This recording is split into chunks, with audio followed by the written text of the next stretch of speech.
Bismillahirrahmanirrahim. Assalamualaikum warahmatullahi wabarakatuh. Waalaikumsalam warahmatullahi wabarakatuh. Baru ngisi kelas nih Cikgu, semangat kayaknya. Alhamdulillah luar biasa, hari ini padat banget. Waalaikumsalam warahmatullahi wabarakatuh. Tapi tetap dari rumah kita tetap produktif, tetap berkarya. Alhamdulillah ya, masih diberi kesehatan dan umur bisa ketemu muka dengan teman-teman. Ada guru-guru saya di sini. Teh Celia, Mbak Desi, ada Bu Bidan juga. Terus. Maaf ini walaupun jumlahnya sedikit, tapi saya nggak pakai laptop, jadi saya nggak bisa memandang semua wajah teman-teman. Ya ini pastinya teman-teman udah lelah ini ya. Udah dari jam berapa tadi ini? Jam 1:30.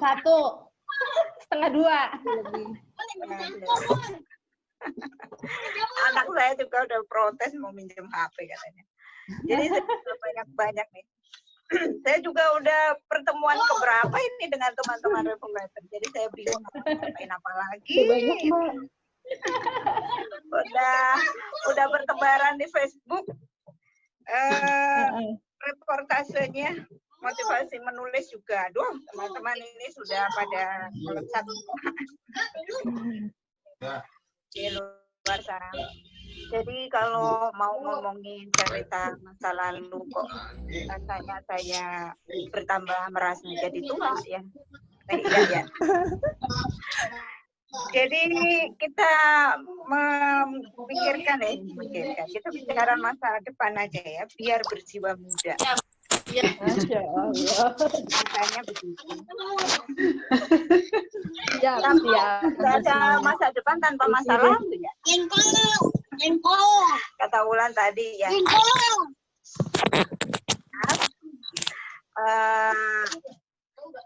Kita sudah memilih panggung kita, jadi ya tetap kita nggak bisa melupakan masa lalu ya, karena kita hari ini ada karena masa lalunya Reformator adalah belajar nulis, dan kalian semuanya ini adalah masa lalu. Saking masa lalunya lewat semua. Ya, masa depannya di angkatan-angkatan sesudahnya, Masya Allah. Ya Allah. Jangan diperhitungkan ya, Mbak. Tidak ada masa depan, Masya Allah. Kecuali karena Tapi masa nggak lalu. apa-apa. Karena masa lalu kalian lah. Jadi ada masa depan Reformator. Karena berangkat dari evaluasi terhadap angkatan 1 dan 4 kan sebenarnya. Jadi lahirlah Reformator 5 dan seterusnya yang lebih setar membahana gitu kan. Jadi terima kasih kepada teman-teman semua yang telah bersedia menjadi bagian dari masa lalu saya. Saya tidak akan melupakan. Masa lalu yang tidak dilupakan ya, Mbak. Insya Allah. Masa lalu itu justru yang terkenang, terngiang-ngiang. Ya. Insya Allah. Bohong. Masa lalu untuk untuk pijakan ya, Mbak. Jadi Spesial. terima kasih atas pertolongan kalian. Dedikasi dan loyalitas teman-teman, bahkan ketika teman-teman sudah berkiprah di luar masih mau ditarik-tarik lagi nih masuk ke grup Lentera ya Mbak Desi ya. Teman-teman semua sudah berkiprah di luar, sudah berkiprah karena saya sangat senang dan lebih bangga lagi dengan teman-teman. Kalau teman-teman itu dikenal bukan karena anggota Reformator atau bukan karena ya dia tulisannya bagus karena anak Revo, bukan seperti itu. Tapi teman-teman dikenal tulisannya bagus, karyanya di luar dikenal orang ya karena karyanya, karena karya itu sendiri gitu loh ya. Bisa nggak membedakan? Jadi kalau saya di media dulu itu dinasihati sama salah satu mentor saya tuh begini, kamu dikenal jadi wartawan tuh bukan karena kamu sering nongkrong di tempat narasumber gitu ya. Tapi ya karena hasil liputanmu, hasil tulisanmu yang dikenal orang gitu ya. Jadi alhamdulillah sih saya merasa sudah keluar dari situ ya. Paling tidak saya sudah bisa menjadi diri saya sendiri. Saya tidak dikenal karena saya orang Radar Bogor misalnya, tapi karena saya bergelut di artikel dan orang taunya saya penulis artikel. Jadi ya saya berharap di masa depan teman-teman pun begitu. Jadi teman-teman dikenal tuh karena memang karya teman-teman. Seperti Mbak Indri tadi diam-diam udah melahirkan buku gitu kan. Nggak peduli dia orang revo atau bukan, yang penting dikenal udah karyanya gitu kan ya. Masya Allah, luar biasa. Itu menunjukkan bahwa teman-teman sudah memiliki dan saya yakin sudah memilih panggung yang menjadi tempat untuk salah satunya adalah untuk proyek keabadian teman-teman ya, untuk menjadi amal jariah yang dari situlah kita punya kontribusi untuk memperbaiki umat. Karena luar biasa ya, kalau kita bicara problematika umat itu, oke lah, kita sekarang alhamdulillah berada pada jamaah yang sudah setahap demi setahap membangun sebuah sistem yang kita ikut berkontribusi, entah kita sebagai semennya, atau sebagai batu batanya, atau sebagai airnya, sebagai pengaduknya, sebagai pakunya, tapi setahap demi setahap bangunan peradaban Islam itu sedang kita upayakan bersama-sama. Tetapi tanpa menunggu bangunan itu tegak, sebetulnya problematika umat di luar sana itu juga masih sangat banyak sekali. Dan saya yakin teman-teman dengan potensi dan panggung, dengan potensi dan kemampuannya itu bisa ambil peran untuk mencari sesuatu yang apa ya, bisa menjadi solusi gitu ya, solusi dari problematika masyarakat. Mungkin ada yang ya tadi mungkin ada yang porsinya itu seperti Mbak Emma, Kaze, Bulan, atau Bu Indri tadi mengambil porsi untuk memecahkan problem anak-anak dengan menyediakan literasi bacaan untuk anak-anak. Ya, mungkin nanti saya berharap ada juga yang mengambil peran di porsi literasi remaja. Ya, hari ini remaja-remaja kita bingungan tuh nyari bacaan yang berbobot ya kan. Nanti ada juga yang porsinya itu ingin ikut berkontribusi mengatasi masalah orang tua lah, lansia atau apa ya. Banyak yang bisa kita perbuat, dan tidak hanya dengan menulis, meskipun menulis juga menjadi salah satu hal yang sudah menjadi bagian dari hidup kita.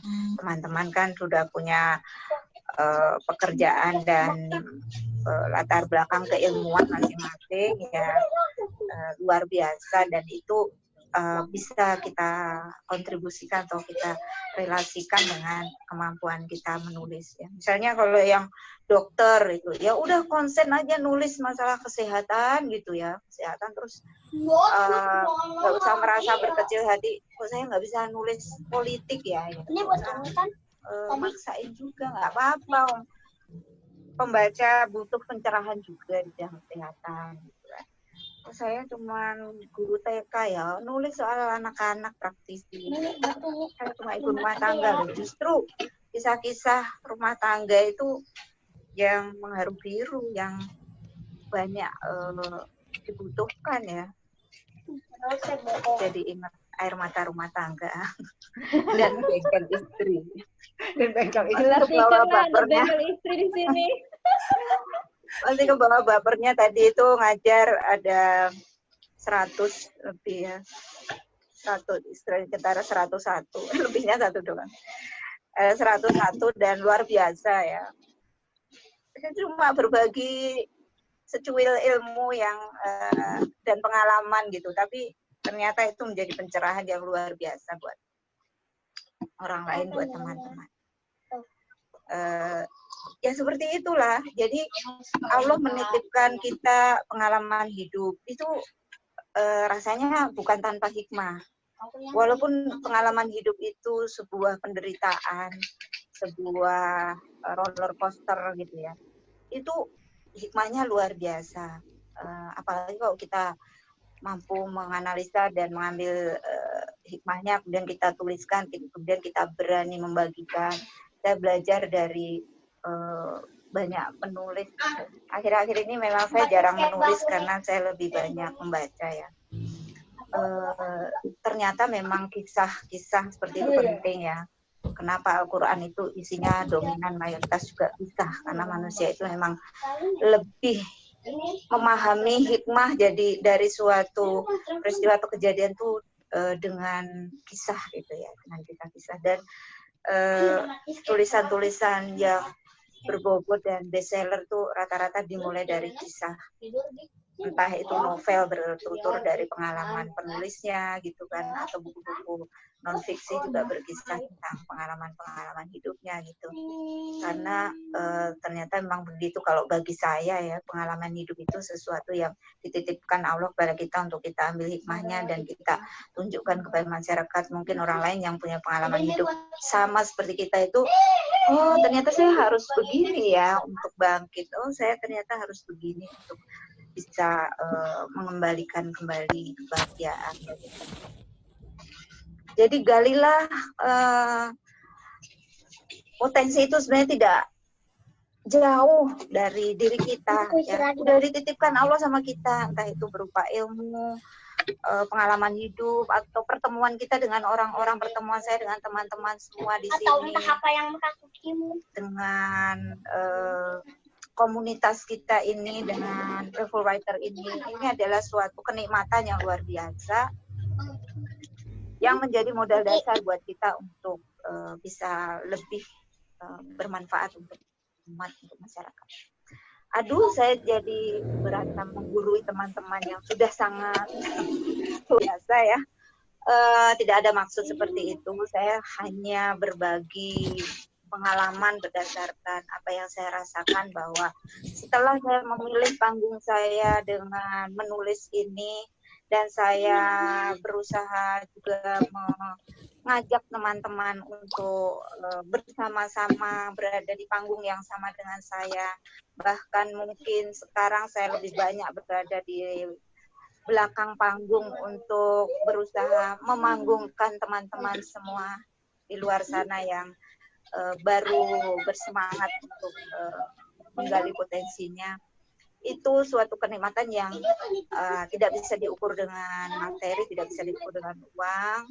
Alhamdulillah luar biasa, itu salah satu bentuk syukur nikmat saya ya. Semoga teman-teman juga pasti merasakan hal yang sama setelah kita melewati berbagai menjadi penulis dan memilih jalan hidup seperti kita ini kan juga bukan sesuatu yang menyenangkan ya, dalam artian bukan sesuatu yang mudah dan tanpa aral rintangan gitu ya. Ada juga ujian-ujiannya, ada juga hambatan-hambatannya. Apalagi kalau kita ini kan emak-emak semuanya rata-rata dengan berbagai macam problematikanya. Jadi masih bisa bertahan sampai hari ini saja itu udah sebuah anugerah yang luar biasa. Apalagi kalau kita masih bertekad lagi untuk bisa bertahan di masa-masa yang akan datang, di dalam kondisi yang mudah-mudahan jauh lebih baik dibanding sebelum pandemi kemarin. Karena seperti perkiraan para pakar kan ya, kalau pandemi ini menjadi suatu tirai atau batas yang pasti akan membedakan nanti situasi dan kondisinya antara sebelum pandemi dengan sesudah pandemi. Sebelum pandemi mungkin tata kehidupan kita banyak didominasi dengan berbagai hambatan, alasan dan juga situasi yang masih sangat sekuler dan liberal. Mudah-mudahan kalau kita bisa mengambil pelajaran dari pandemi ini, ke depan seharusnya kehidupan itu justru jauh lebih tertata, lebih disiplin, lebih islami gitu kan. Karena dengan adanya pandemi ini kan paling tidak orang-orang sudah ya lebih islami ya hidupnya, dalam tanda kutip, dalam artian gini, kan kemaksiatan sekarang ya bisa dibilang menurun lah ya, agak menurun dengan adanya pandemi. Jangan sampai nanti setelah pandemi karena kita diam, kita tidak banyak melakukan aktivitas, nanti kembali lagi gitu ya, kembali ke posisi kehidupan yang liberal lagi seperti sebelum pandemi. Karena harapannya kita lebih baik lagi. Jadi saya tunggu ya karya-karya fenomenal teman-teman. Nggak apa-apa diam-diam di grup tapi tiba-tiba meluncurkan karya daripada rame tapi nggak berkarya. Tapi yang ideal udah rame berkarya pula. Ya, karena ramenya kita ini juga penting loh gitu ya. Karena kalau kita rame kita semakin dikenal. Buku kita rilis ada yang beli. Gitu kan.